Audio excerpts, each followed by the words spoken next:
जाऊ देत सगळ्यांच्या. सगळ्यांनी हातभार लावूयात त्याला प्रकाशनासाठी.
यानंतर आपल्या प्रमुख पाहुण्या अंजली कुलकर्णी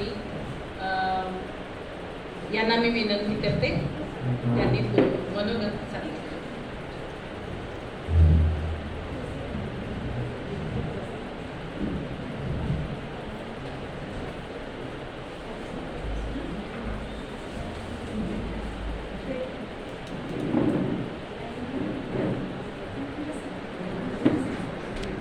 सगळ्यांना नमस्कार. आजच्या कार्यक्रमाच्या पाहुण्या प्रसिद्ध कवयित्री आणि माझी अगदी जवळची मैत्रीण मृणालिनी कारिटकर जोशी, आजच्या उत्सव मूर्ती मैत्रीणच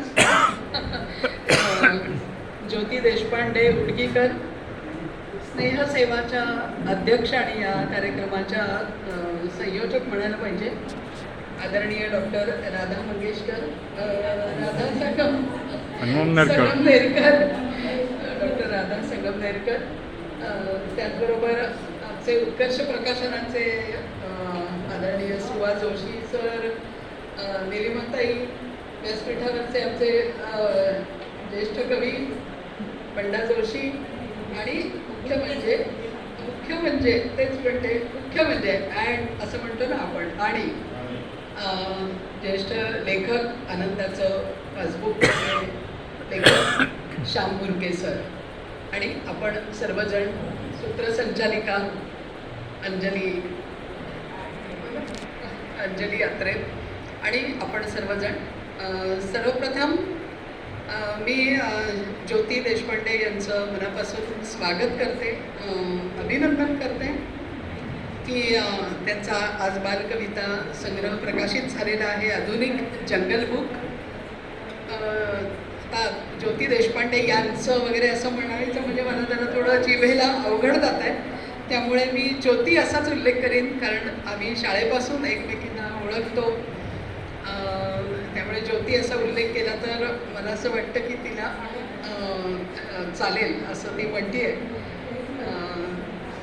तर खूप आनंद वाटतो की या छानशा समारंभामध्ये यायला मिळालेल्या या सगळ्यांच्या उपस्थितीमध्ये ज्योतीचं हे आधुनिक जंगल पुस्तक प्रकाशित झालेलं आहे.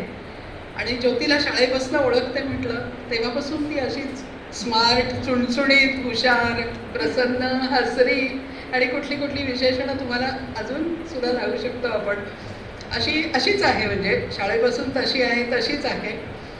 आणि आत्तासुद्धा आपण बघतो की व्हरायटी ऑफ गोष्टी ती करत असते. अनेक गोष्टींमध्ये तिला रुची आहे, आवड आहे, क्षमता आहे.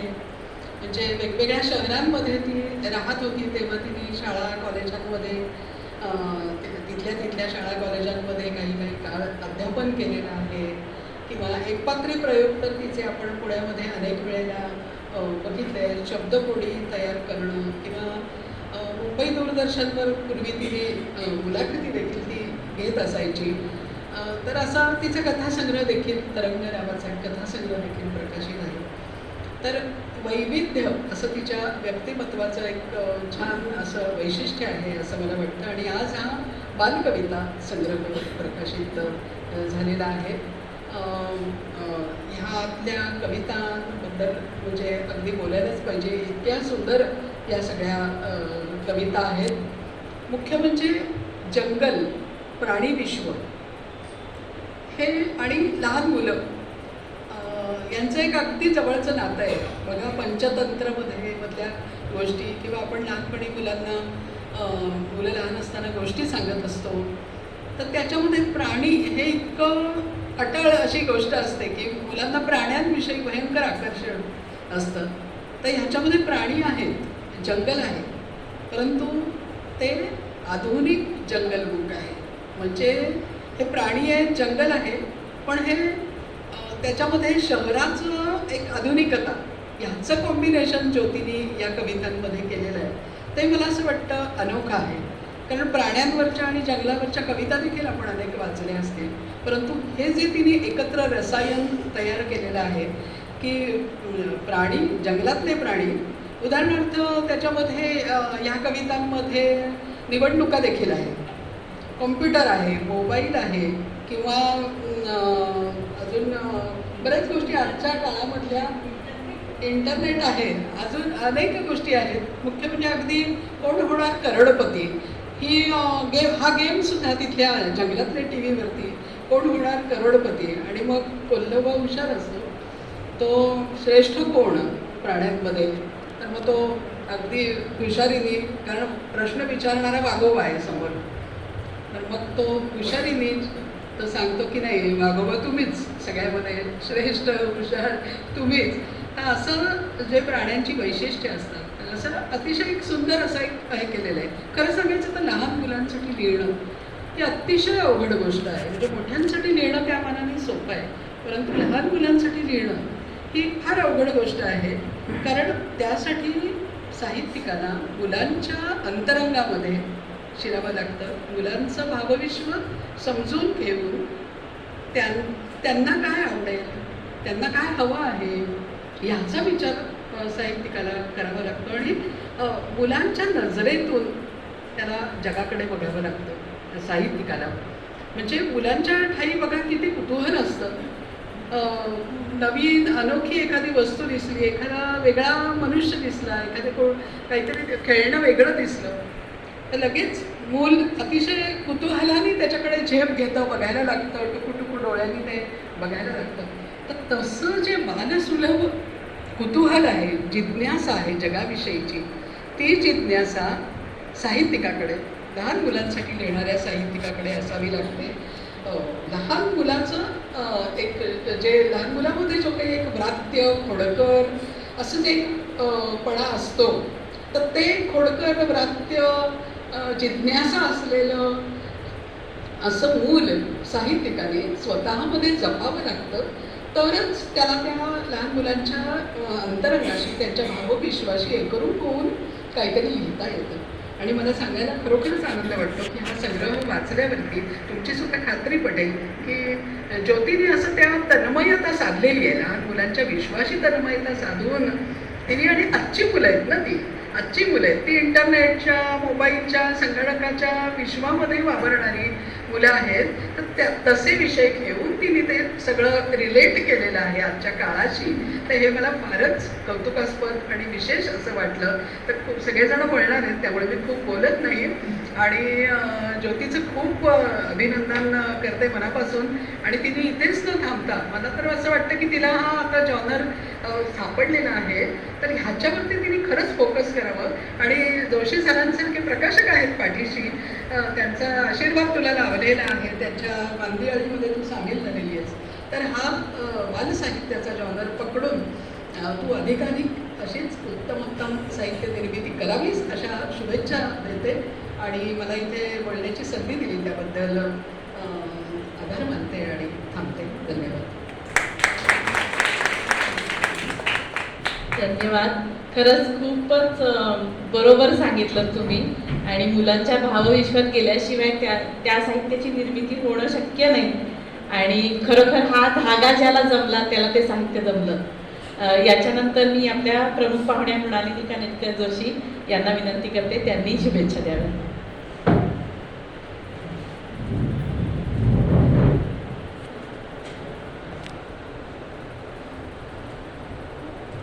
नमस्कार. आजच्या कार्यक्रमाच्या प्रमुख अतिथी आणि माझी गेल्या अनेक 35 वर्षांची मैत्रीण अंजली कुलकर्णी, उत्सवमूर्ती ज्योती उदगीकर देशपांडे, त्याचप्रमाणे सुवा जोशी सर ज्यांनी ह्या पुस्तकाची निर्मिती केलेली आहे, ज्योतिताईंच्या कल्पना विश्वाला ज्यांनी मूर्त रूप दिले ते उत्कर्षचे जोशी सर, आमचे बंडा जोशी सर, भुरके श्याम भुरके सर. आज खूप चांगले लोक ह्या कार्यक्रमासाठी आलेत. जोशींचं संख्याबळ जास्त आहे, मी पण कानिटकरच्या पुढे जोशी आहे. आणि आपण सर्व रसिक स्नेहीजन सर्वांना नमस्कार. अतिशय सुंदर निर्मिती झालेल्या ह्या पुस्तकाचं प्रकाशन झालं आहे असं मी जाहीर करते आणि ज्योतिताईंचं खूप खूप अभिनंदन करते. अंजलीमुळेच माझी ज्योतिताईंशी ओळख झाली, त्याच्या आधीची ओळख नव्हती, पण इतक्या ते छान लाघवी आहेत बोलायला की अशी पटकन आता मला असं वाटत नाही की इतक्यातली आपली 5-6 महिन्यापूर्वीचीच ओळख आहे असं. त्यांनी मला कविता दिल्या आणि अर्थात मी प्रस्तावानं लिहिले, त्याच्यामुळे ह्यातली प्रत्येक कविता मी वाचलेली आहे आणि खूप सुंदर लिहिलं आहे त्याने. आणि खरं सांगायचं तर अंजली बोलली तेव्हा मला असं सारखं वाटत होतं, अरे इसने तो मेरे मुंह की बात छीन ली, म्हणजे मला हेच म्हणायचं होतं. पण तरीसुद्धा त्याच्यापेक्षा वेगळं काही, आता म्हणजे अंजलीने काही मुद्दे मांडलेत त्याच्यापेक्षा वेगळं थोडंसं बोलते मी. बरेचसे त्या पुस्तकाचे वैशिष्ट्य कवितांबद्दलचं अंजली बोललीच आहे. तर जे मगाशी अंजली कुलकर्णींनी सांगितलं की एक वाक्य असं मूल ज्योतिताईंमध्ये दडलेलं आहे असं नाही म्हणली ती, मी म्हणते. आणि खूप त्या सिंपल आहेत स्वभावानी, साधी आहेत, लाघवी आहेत आणि लहान मुलाचं जे निरागसपण असतं ना ते त्यांच्यामध्ये आहे आणि म्हणून त्यांची कविता इतकी निरागसपणे उतरली असं मला वाटतं. आणि बालमानसशास्त्राचा विचार केला तर मुलाच्या मेंदूचा विकास 3ऱ्या वर्षापासून जास्त होतो आणि त्या काळात त्यांना जेवढा शब्दसंग्रह मिळेल तेवढं त्याचा विकास, भाषिक विकास होणार असतो. त्या पुस्तकामध्ये इंग्रजी आणि मराठी, इंग्रजी ओढून ताणून नाही, अगदी सहजपणे काही शब्द त्यांचे आलेत. लाईफलाईन आहे, त्याच्यानंतर स्नॅक बार, तो मला असं ते कविता वाचताना तो आवडला शब्द खूप. तर ते शब्द पण, इंग्रजी शब्द पण सहजतेने आलेत आणि मराठीमधले सुद्धा लहान मुलांसाठी लिहितोय म्हणून उगाचच काहीतरी त्यांनी शब्द वापरले नाही आहेत. अतिशय चांगले, व्यवस्थित, जे आपण मोठी माणसंसुद्धा वापरू असे शब्द वापरले त्यांनी. हे शब्दांचे संस्कार म्हणजे लहानसं मुलांसाठी लिहायचं म्हणून पंड्या खंड्या वगैरे असं काहीतरी जुळवलं नाही आहे त्यांनी. तर त्याच्यामुळे त्या शब्दांचे संस्कार हे या कविता वाचणाऱ्या मुलांवर होणार आहेत, त्यांची शाब्दिक संपत्ती वाढणार आहे. आणि कल्पनाविलास, कल्पनारम्यता हा एक बालसाहित्याचा गाभा असावा असं मला वाटतं. आपल्या मोठ्यांच्या जीवनातनं आज कल्पनारम्यता हरवत चालली आहे. वास्तव म्हणताना आपण अशा कल्पनेतल्या चांगल्या गोष्टींची सुद्धा कल्पना करत नाही आणि आपल्या अवतीभोवतीचं वास्तव सध्या खरंच खूप भयानक आहे. पण जर ही मुलं, लहान मुलं ह्या कल्पनारम्यतेमधून काहीतरी शिकली तर कदाचित त्यांची जडणघडण चांगल्या माणसामध्ये होईल असा मला विश्वास वाटतो. की ह्या प्राण्यांशी किती छान सगळ्यांचं भावविश्व जुळलेलं आहे. तर तसं त्या निरागसतेतून ती मुलं जेव्हा मोठी होतील तेव्हा ते संस्कार कुठेतरी त्यांच्याबरोबर असतील आणि ते एक चांगली, गुणी आणि संपन्न असे नागरिक घडतील असा मला विश्वास वाटतो. कारण लहानपणापासून जर ते रोड रॅश आणि अजून कुठले गेम्स येतात भयंकर, ते गेम्स जर मुलं बघत असतील तर मोठी झाल्यावर त्यांच्या मेंदूमध्ये तीच प्रक्रिया चालू राहणार आहे. ती कशी काय शांत राहणार? अतिशय चंचलता, अस्वस्थता आणि जे मला पाहिजे, जे माझ्या मनात आलं ते मला मिळायला पाहिजे, ही प्रवृत्ती आजकाल लहान मुलांची वाढत चालली आहे. त्यांच्यापुढे सहजपणे अनेक गोष्टी त्यांना मिळत आहेत, त्याला आपण पालकही जबाबदार आहोत. पण हे सगळं करताना जर ही मुलं अशा कल्पना विश्वामध्ये रमली तर कदाचित ती थोडीशी वेगळी होतील, त्यांची जडणघडण वेगळी होईल असा विश्वास मला वाटतो. आणि ते खूप छान पद्धतीने ज्योतिताईंनी साध्य केले त्यांच्या कवितांमध्ये. आणि खूप छान, म्हणजे सर्कस आहे आणि त्याच्यामध्ये माणसं 4 पायावर चालत आहेत वगैरे अशा छान कल्पना त्यांनी मांडल्यात की असं सहज आपल्याला हसू फुटावं त्याच्यातनं. आणि प्रत्येक प्राण्याचं स्वभाव वैशिष्ट्य त्याच्यामध्ये त्या कवितांमधनं आलेलं आहे त्यांच्या. जसं इंटरनेट आहे यांच्या कवितेमध्ये किंवा इतर आत्ताच्या आधुनिक गोष्टी आहेत, कॉम्प्युटर आहेत, तसं दूरदर्शन पण आहे बरं का. म्हणजे अजून 10 वर्षांनी कदाचित मुलांना अरे दूरदर्शन म्हणजे असं एकच चॅनल असायचं, एकच टीव्हीवर एकच कार्यक्रम लागायचा एका वेळेला, असं आश्चर्य वाटेल आता मुलांना असं काहीतरी असायचं. तर त्या नॉस्टेल्जियामध्ये पण आपण नकळत जातो की त्याचे छान उल्लेख त्याच्यामध्ये आलेले आहेत, साप्ताहिकी आणि असे सगळे जे आपल्या बालपणामध्ये होते. तर मुलांना हे सुद्धा कळेल की आपले आई वडील म्हणजे आत्ताच्या वयात नाही कळणार त्यांना, आत्ता ते गंमत म्हणून नाही करतील, पण थोडी मोठी झाल्यावर की अरे आपले आई वडील कुठून कुठे आलेत. त्यांच्या काळात घरी लँडलाईनही नाही होता आणि आज मोबाईल आहे त्यांच्या हातामध्ये. दूरदर्शनसुद्धा आपल्या आयुष्यात तसं बऱ्यापैकी उशिरा आलं. त्याच्यावरचे एकच एक ते मालिका किंवा बातम्या बघणारे आपले आईवडील आज इतक्या चॅनल्सवर सर्फिंग करतात, म्हणजे आपले आई बाबा स्मार्ट आहेत बरं का जास्त, असं त्यांना कुठेतरी रिअलाईज होईल. कारण जे त्यांनी कधी बघितलंच नव्हतं ते आज ते नाही तर मुलांना असं वाटतं ना थोडं मोठं झाल्यावर की काय आईला काही कळत नाही, बाबांना काही कळत नाही. कुठेतरी हा संस्कारही त्यांच्यावर होईल की आपले आईवडील खरंच जास्त स्मार्ट होते असं कुठेतरी त्यांना वाटेल. तर अशा अनेक गोष्टी या पुस्तकातनं साध्य होतील असं मला वाटतंय. आणि त्याच्या पुढचा भाग जो पुस्तकाचा आहे त्याच्यामध्ये पंचतंत्रातल्या कथांना त्यांनी काव्यरूप दिले. म्हणजे ती सुद्धा खूप सुंदर कल्पना आहे. आपण मुलांना गोष्ट सांगतो, त्या गोष्टी सांगतोच, पण ती काव्यामधनं आलं, गाण्यामधनं आलं की खूप छान मुलांना वाटतं, त्याचा इम्पॅक्ट जास्त होतो मनावर. तर अशा तऱ्हेने अतिशय सुंदर त्यांनी ज्या कविता लिहिलेल्या आहेत त्याला अतिशय छान मूर्तरूप जोशी सरांनी दिलं. आणि वकील सरांनी जे चित्र जे काढले म्हणजे खरंच खूप सुंदर चित्र काढले. म्हणजे ह्या प्राण्यांच्या डोळ्यात, हत्तीच्या डोळ्यातले भाव बघा, मला इतकं ते आवडले ना की खूप सुंदर, म्हणजे सर्वांग सुंदर पुस्तक झालं. त्या सरांसाठी पण मला वाटतं आपण एकदा टाळ्या वाजवायला पाहिजे. खूप सुंदर पुस्तक आहे. आणि ज्योतिताई आता ह्याला थोडंसं अजून संगीत वगैरे घेऊन हरकत नाही विचार करायला, तुम्हाला एक छान बालगीतांचं वेगळ्या पद्धतीने सगळ्यांच्या समोर येईल असं. फार बोलत नाही, भोके सरांना बोलायचे, बंडा जोशींना बोलायचे. आणि खूप छान, म्हणजे मला जे मुद्दे मांडायचे होते त्यातले काही मुद्दे अंजलीने खूप छान पद्धतीने मांडले, त्याच्यामुळे ते वगळून मी बाकीचे मुद्दे मांडले. ज्योतिताईंना खूप खूप शुभेच्छा. आणि छान त्यांचं मगाशी मला वाटतं राधाताईंचं नाव घ्यायचं चुकून राहिलं का माझ्याकडनं असं जरा बोलण्याच्या ओघात. तर ज्योतिताईंना खूप शुभेच्छा देते आणि थांबते. धन्यवाद. आणि खूपच सुंदर त्याचं परीक्षण तुम्ही केलं, सगळ्या कविता वाचून त्याच्यावरती तुम्ही त्यावरती तुमची प्रस्तावना मांडली आहे. तर खरोखर छान. आणि मला असं वाटतं की अशा प्रकारच्या कवितांची गरज आहे आत्ता, कारण प्रत्येक शाळांमध्ये जे नर्सरी राईम्समध्ये आपल्याला जे काही ऐकायला येतं त्यापेक्षा मराठीतली बालगीतं ही कुठेही ऐकली जावी. खरं तर हेच गरज आहे ही काळाची, आणि त्याच्यासाठी ज्योतिताईंनी चांगलं पाऊल उचललंय, हो की नाही. तर एकदा ज्योतिताईंसाठी जोरदार टाळ्या होऊन जाऊ. यानंतर बंडाजींना काही बोलायचं आहे, श्याम बुर्के सर काही विचार मांडतील, आणि येस जोशी सरांना पण काही बोलायचं आहे.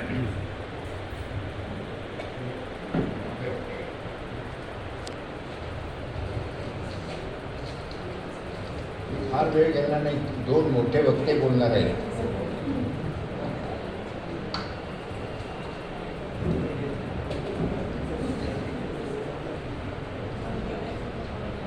आधुनिक जंगल बुक ज्योती देशपांडे. स्नेहसेवाच्या संगमनेरकर व इतर सहकाऱ्यांनी इथं आम्हाला हॉल दिला आणि प्रकाशनाला वाव दिला, त्याबद्दल त्यांचे आभार मानतो. आज स्नेहसेवेच्या व्यासपीठावर आधुनिक जंगल बुक प्रकाशित करण्यास संधी दिली व आपण सर्व प्रकाशनास आलात, आपण सर्व लोक प्रकाशनासाठी आलात, त्याबद्दल धन्यवाद. आनंद होत आहे. ज्योती देशपांडे यांनी 6 महिन्यापूर्वी आधुनिक जंगलबुकांचे हस्तलिखित मुलांसाठी हस्तलिखित दिली. त्यावर त्यांना पुस्तक करण्यासाठी मी माझे सहकारी आर्टिस्ट अशोक वकील, अक्षर जुळणी करणारे शिगवण, इतर सहकारी सूचना केल्या व सर्व सूचना ज्योतिताईंनी अंमलात आणल्या. आणि याला आत्ता जरी पुस्तक आपल्यासमोर दिसत असेल तरी ज्योतिताईंना जवळजवळ 50 हेलपाटे उत्कर्ष प्रकाशनमध्ये मी वकील आणि शिगवण असं मेहनत घ्यावी लागली. त्यामुळं ज्योतिताईंनी सुद्धा याच्यावर आम्हाला सहकार्य केलं, त्यामुळे हे पुस्तक आपल्यासमोर येत आहे. उत्कर्षाने आत्तापर्यंत 3,000 पुस्तकं काढलेली आहेत आणि याच्यामध्ये शांता शेळके, भारा भागवत अशी मोठमोठ्या कवी आणि लेखकांची पुस्तक केली आहे. आता माझं इथून पुढचं काम माझं आता 85 साली माझी कन्या निलिमा वाडेकर पाहते. धन्यवाद.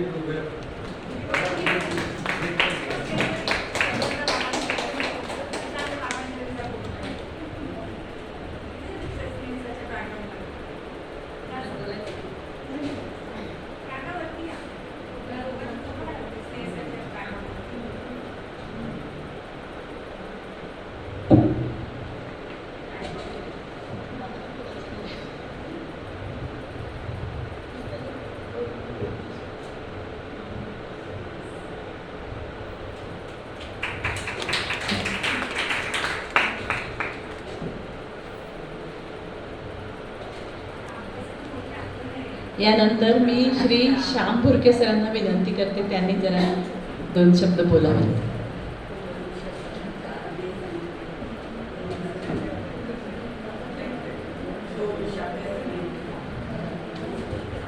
नमस्कार. त्या पुस्तकाचा विषय, त्यातला आशय हे सगळं पाहिल्यावर स्नेहसेवानं घेतलेली ही एक सोशल ॲक्टिव्हिटी आहे असं मला वाटायला, की लहान मुलांच्यावर संस्कार एवढाच भाग नाही आहे, तर मोठ्यानेही वाचल्यावर आपल्याला ह्याचा घरात कसा वापर करता येईल मुलांच्याबद्दल, आणि त्या गोष्टीतलं सध्याचं वातावरणात कसा उपयोग करता येईल पाहिल्यावर स्वतःमध्ये सुद्धा कशी सुधारणा करता येईल हे पाहता येईल. इतका व्यापक दृष्टिकोन या पुस्तकामध्ये आहे. छोटेखानी पुस्तक आहे, पण डॉक्टर राधा संगमनेरकर यांच्या भाषेत बोलायचं झालं तर कॅप्सूल ही लहानच असते, पण ती सबंध शरीरामध्ये परिणाम घडवू शकते. तसा याचा वापर चांगला होऊ शकतो. तर या नवीन मंडळी आले त्यांना मी 1-2 वाक्य सांगतो. स्नेहसेवा ही 44 वर्ष जवळजवळ आता कार्यरत आहे, आणि आम्ही दर मंगळवारी जमतो आणि असेच साहित्यिक कार्यक्रम, सामाजिक उपक्रम. पण सगळ्यात महत्त्वाचं म्हणजे आम्ही दिवाळीला सैनिकांना फराळ पाठवतो सीमेवर.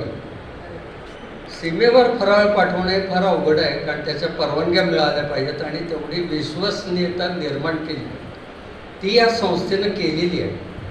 कधी 6,000 कधी 8,000 सैनिकांपर्यंत चितळे बंधूंच्याकडून तयार केलेली मिठाई तिथपर्यंत जाते. याचा आम्हाला सगळ्यांना आनंद होतो. ही फार गाजावाजा न करणारी मंडळी आहेत, पण काम सतत करत असतात. वैद्यकीयातले प्रकल्प घेतात. तरुणींना कॅन्सर होऊ नये म्हणून जे वॅक्सिनेशन लागतं ते डॉक्टर राधा संगमनेरकर त्यांच्या स्वतःच्या हॉस्पिटलमध्ये सगळे आयोजित करतात. असे अनेक उपक्रम. त्याच्यामध्ये आता आमच्या लक्षात यायला लागलं की आमच्यातही साहित्यिक निर्माण व्हायला लागले. त्यांनासुद्धा वाव यातनं देत आहेत. त्यांची पुस्तकं प्रकाशित करत आहेत, त्यांचे पत्रलेखन स्पर्धा घेत आहेत, त्यातनंही करतायत. असं सतत चालू असतं. मुख्य म्हणजे सध्या पालक आपल्या मोठ्या लोकांना आवश्यक असतात ते मिळत नाहीत, ते या गटात मिळतात. हे सगळ्यात मोठं काम आहे की अतिशयच अडचण झाली तर स्नेहसेवामधल्या कोणाला 1-2 फोन केल्यावर त्याला वेळ नसलं तो दुसऱ्याला सांगून कोणीतरी मदतीला येईल असंही करतो. यातलाच एक प्रकल्प म्हणून आज हा आपण पुस्तकाच्या प्रकाशनाचा भाग घेतलेला आहे. एवढं सविस्तर सांगायचं म्हणजे तुम्हालाही वाटलं तर तुम्ही सदस्य होऊ शकता. एक चांगलं हे आहे गट. साधारण सदस्य 80 असतात, त्यातले 20 नेहमी परदेशात असतात. इथं असतात त्यावेळेला असतात, पण 40 जण हजर असतात. असं आहे. ज्योती देशपांडे यांचं आधी जोरदार टाळ्या वाजवून पुन्हा एकदा आपण अभिनंदन की का म्हणतो.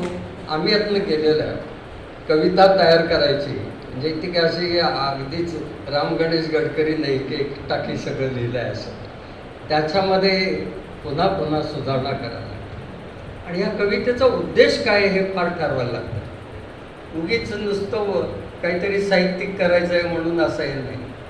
आमच्या वर्गातला एका निबंध लिहायला सांगितला होता. वर्गातला अगरवाल श्रीमंताच्या घरचा होता. आपलं काहीतरी लिहायचं म्हणून त्यानं लिहिलं होतं, मंद मंद वारा वेगाने वाहत होता. आता सरांनी त्याला पुढं बोलवलं आणि कानच पिळला तो. तुला कोणी सांगितलं म्हटलं आत्ता एवढ्यात साहित्यिक लिहायचं. म्हणून अत्र्यांनी जे सांगितलंय ते लक्षात ठेवायचं आणि ते यांनीही ठेवलेलं आहे. जसं दिसतं तसं लिहा म्हणजे तुम्ही मोठं व्हा. शांता शेळकेंना म्हणजे अत्र्यांना गडकऱ्यांनी हे सांगितलं की तुम्ही हे असलं फंदात पडू नका तुमच्या साहित्यिक लिहिण्याच्या, जसं दिसतं तसं लिहा, तुम्ही चांगले व्हा. कारण अत्र्यांनी जी वही बरोबर नेली होती स्वतःची याची, ते फुलबाग, तर गडकरी पहिल्यांदाच ते म्हणले, अहो या ह्याचं त्याची बांधणी होती ती ढिली झाली होती. ते म्हणले अत्रे तुमच्या फुलबागेला जरा चांगलं कुंपण घाला. हे पहिला धडा त्यांनी त्यांना दिला होता. आणि त्यामुळे त्यांच्याकडे जेव्हा शांता शेळके आल्या नवयुगमध्ये, तेव्हा त्यांनी तेच सांगितलं, असलं लिहू नका. अत्र्यांच्या साहित्यामध्ये त्याला खूप आनंद झाला असं कधी नसतं. आनंदानं त्यानं उडी मारली, त्याला कधी दुःख फार झालं असं नसतं. दुःखानं त्याचा सदरा ओला झाला असं काय रडून गेलं. हे जे त्यांचं होतं हे सगळं तुम्ही ह्यातल्या कविता बघाल, त्यांनी एक वातावरण निर्माण केलेलं आहे.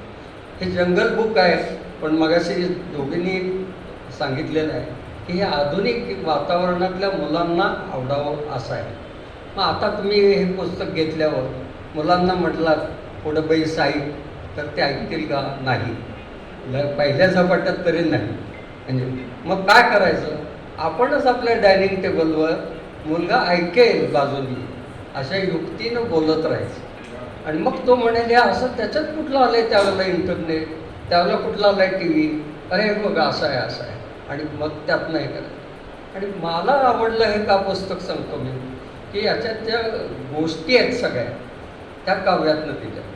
द मा मिरासदार नेहमी म्हणायचे, माणूस ज्यावेळेला प्रथम पृथ्वीवर आला त्यावेळेला तो पहिली 2च वाक्य बोलला. पहिलं वाक्य बोलला मला भूक लागली आहे, आणि दुसरं वाक्य मला गोष्ट सांगा. ही गोष्ट सांगायला जी माध्यमं असतात, तुम्ही कधीही बोलताना किंवा व्याख्यानालाही उभं राहिला तर एकदा काय झालं असं म्हणत जा. एकदा काय झालं म्हटलं की हां सांगा सांगा, हे दुसऱ्याच्या घरात झालेलं असतं, आम्हाला सांगा लवकर असं. तर एकदा काय झालं ही जी मजा आहे ती सगळी या पुस्तकात आहे. त्या कितीतरी मी सहज मला पुन्हा घरातच हे करायचं झालं तर मी मुद्देसुद्धा काढून ठेवले. तेव्हा जंगलात शाळा भरली, कशी चांगली भरली, सगळं झालं. पण त्यांनी त्याची सुरक्षितता कुठं पाहिली होती? वाघोबा राणीची शाळा संबंधच विसर्जित झाली. असं सगळं त्यातलं वातावरण छानपैकी आहे. मला त्यातल्या जे आपण कासव आणि ससा ही गोष्ट कितीतरी वेळा ऐकलेली आहे आणि सांगतो, पण त्याचं तात्पर्य आत्ता काय आहे हे बघायला पाहिजे. आत्ता काय, तर आत्ताची जी तंत्रज्ञान आहेत ती सगळी आपण अवगत करायला पाहिजे. त्याला नावं ठेवून चालणार किंवा आमचं तसंच आहे असं नाही.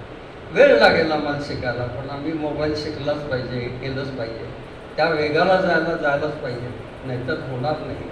असं तुम्हाला अंतर्मुख करायला लावणारी ही प्रत्येक कविता आहे असं मला वाटतं. त्यातले एक शेवटचं तर इतकी मला आवडली आहे, ती इतकी जुनी आहे आणि आपल्याला माहिती आहे काय, की दोघांचं भांडण झालेलं होतं, बोके होते दोघंही, आणि हे लोणी माझं आहे माझं आहे माझं आहे. तर ते म्हणले आता याचं काय करायचं? तर तिथं हुशार जो आहे तो आला, कोण? माकड आला, आणि ते म्हणले मी तुमची वाटणी करून देतो.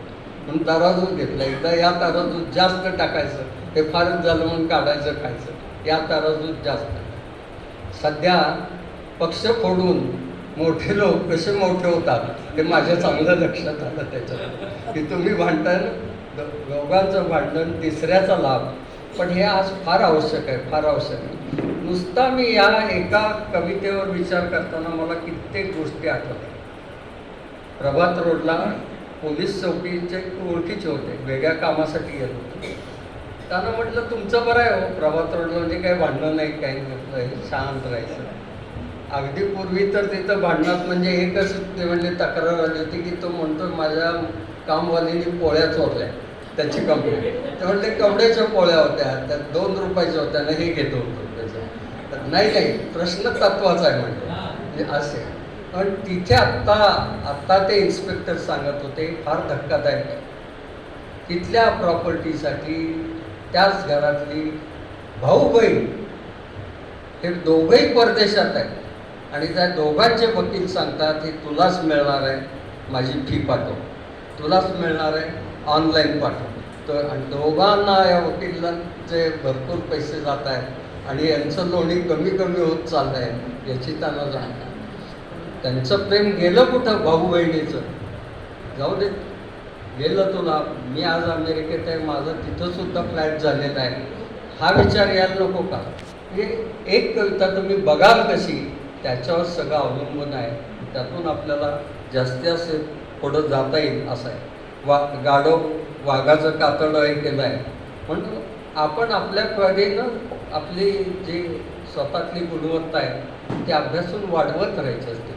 विनाकारण मी अमुक आहे म्हणून चालत नाही आणि ते करायला जातं आणि शेवटी ते गाढव वेगवेगळे अंगावरचं कातडं राहतं बाजूला आणि आवाज ज्या वेळेला काढायची वेळ येते त्यावेळेला त्याचं सगळं बिंग फुटतं. अशा अप्रतिम या कवितांचं असं हे आधुनिक जंगल बुक आहे. मग सांगितल्याप्रमाणे चित्र चांगली आहेत, सर्व उत्कृष्ट आहे आणि ज्योती देशपांडे ह्या अष्टपैलू आहेत. बरं, त्यांचा मागे जे आहे त्या शिकवतात, एक पात्री करतायत, हे करतायत. त्यामुळे तुम्ही आता ही सुरुवात आहे तर किमान वर्षात एक पुस्तक हे व्हायलाच पाहिजे.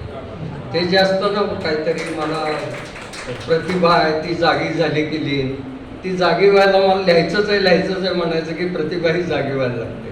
कागद पेन घेऊन नुसतं बसायचं टेबलवर की आज मी लिहिल्याशिवाय उठणार नाही, आपोआप प्रतिभा तिथे लिहायला लागते आणि ते तुम्हाला जरूर सगळं जमेल.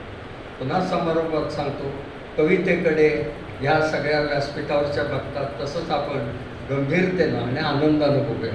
कारण का आम्ही तुमच्याबद्दल का कृतज्ञता व्यक्त करतो. आज जी मराठीला अभिजात दर्जा मिळाला आहे हा काव्यामुळं मिळाला आहे, काव्यामुळं मिळाला आहे. हां, सातवाहनाच्या काळामध्ये त्यांनी तिथले शेतकरी कुठली गाणी म्हणतात, कर्मचारी कामगार कुठली कामे म्हणतात याच्या नोंदी घेतल्या आणि ते गाणी का म्हणतात तर काम करताना विसावा मिळावा, आनंद मिळावा म्हणून ते गात राहतात. पण या राजांनी ते सगळं गोळा केलं. 1100 काव्य गोळा केली, त्यातली 700 त्यांनी छापली. त्याचा ग्रंथ सप्तशती, गाथा सप्तशती हा सगळ्यात जुना निघाला म्हणून मिळाला.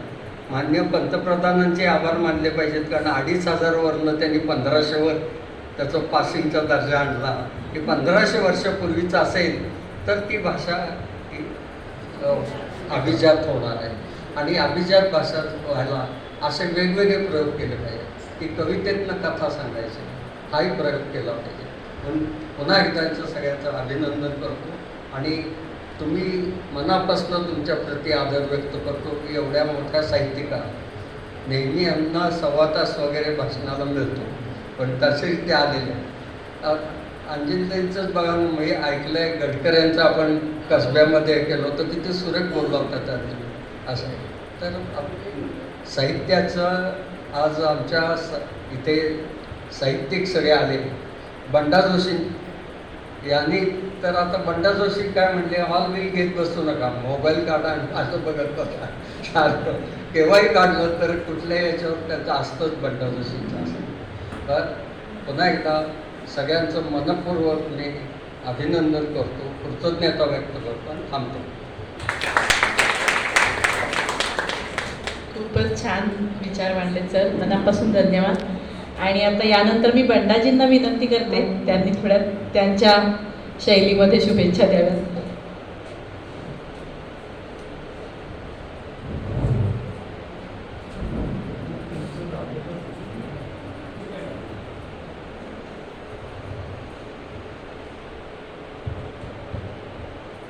ज्योतिताईंचं मनापासून अभिनंदन करतो.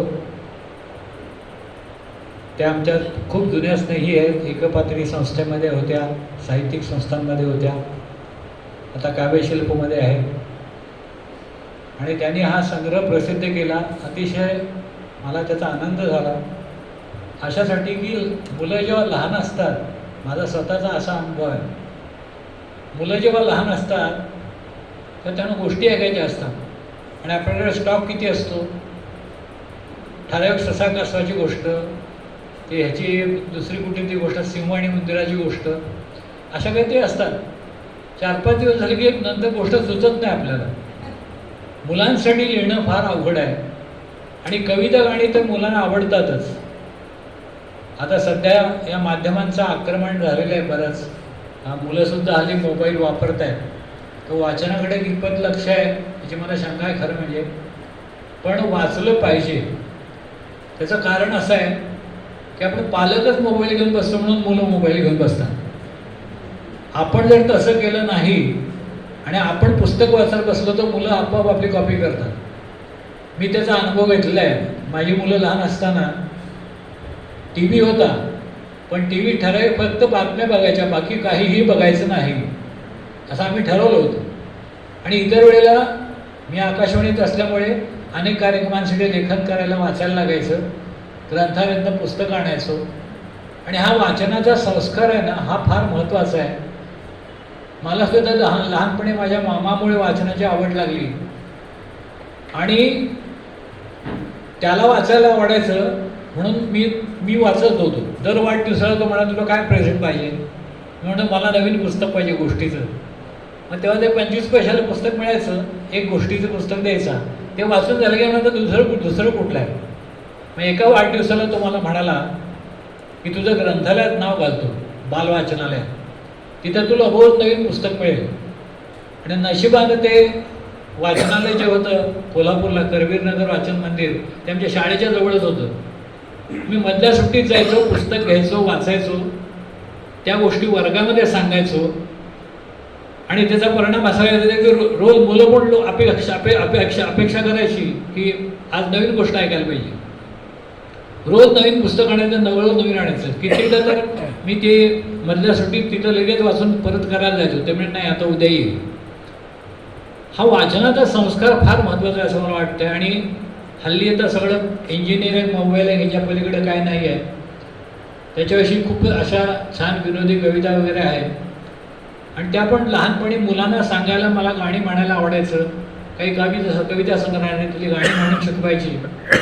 त्याचा परिणाम असा झाला की भाषा विषय अतिशय मुलींचे चांगले झाले. आम्हाला कधी अभ्यास घ्यायला लागला नाही. मराठी, हिंदी, इंग्रजी सगळ्या भाषा. आणि सगळे बालमानसशास्त्रज्ञ सांगतात की आपण मराठी आपल्या मातृभाषेच्या माध्यमामध्ये घाला, पण इंग्लिशमध्ये घालण्याची फार हौस आहे लोकांना हल्ली. त्यामुळे इंग्लिशमध्ये वाचनाचा परत प्रॉब्लेम. लहान मुलांची पुस्तकं कुठून आणायची. तर ज्योतिताईंनी एका मराठी पुस्तक लिहिलेलं आहे. मराठीमध्ये म्हणजे मुलांना हे वाचायला मिळायला पाहिजे आणि आपलं अनुकरण करत असतात, एवढं गोष्ट लक्षात ठेवा. त्यामुळे आपलं बघतात, त्या बघताना मुलं शिकतात. तर आमच्या मुली मोठ्या होऊन नोकरीला लागल्या, आता लग्न झाली, सगळं झालं, तरीसुद्धा त्यांना मोबाईल आणि टी व्ही याचा नाद नाही. काम असेल तेवढ्यापुरतं ठीक आहे बघायचं. कारण अनेक लोक रिकामटेकडे बसल्या बसल्या मेसेज पाठवतात, गुड मॉर्निंग, गुड नाईट वगैरे वगैरे. आपण वाचत बसतो आणि 2 तासाने आपण विचार केला की 2 तासात आपण काय वाचलं बरं, काय मिळालं आपल्याला, काहीही मिळालेलं नसतं. त्यामुळे मी मोबाईलची विनोदी कविताच म्हणतो की लोक कसे वेडेपणा करतात मोबाईलचा. आणि त्या मोबाईलचा दोष नाही आहे, साध्य साधन विवेक आपल्याकडे नाही आहे. मोबाईल कशासाठी आहे, आपल्याला एकमेकांशी चटकन संपर्क करता यावा यासाठी आहे, टाईमपाससाठी नाही आहे. ते आपलं वेळापत्रक असलं पाहिजे आणि त्यामध्ये वाचनाला वेळ पाहिजेच. तो आपण दिला तर मुलांना पण त्याचा आनंद होईल. आणि मला असं वाटतं की ज्योतिताईंनी जे पुस्तक लिहिलं आहे ते आपण घरी मुलांना वाचून दाखवलं पाहिजे, नातवंडांना वाचून दाखवलं पाहिजे. आणि अशा कविता आणि ह्या गोष्टी मुलांना आवडतात. मोबाईलमध्ये सुद्धा सगळ्या काही चांगल्या गोष्टी असतात असं नाही. मुलं आता हल्ली हुशार झालेली आहेत. मध्यंतरी एका कवीने अशी कविता लिहिली होती की पालकांनी आता दोघेही नोकरी करतात, पैसे मिळवतात भरपूर, पण मुलांसाठी वेळ नसतो. तर एका कवितेत तर एका मुलाने म्हटलं आहे की आज स्पेशल ऑकेजन आहे. सकाळी मी जेव्हा उठतो तेव्हा आई बाबा ऑफिसला पोचलेले असतात आणि मी नंतर मग पाळणं घर हेच माझं खरं घर झालेलं आहे. आणि मग शेवटी तो म्हणतो की आता मग आमचं स्पेशल ऑकेजन आहे, आदनमधनं आम्ही घरी भेटतो, आमचं घर म्हणजे गेस्ट हाऊस झालेलं आहे आणि आज माझं स्पेशल ऑकेजन आहे, माझा बर्थडे आहे आणि त्यामुळं माझ्या आईवडील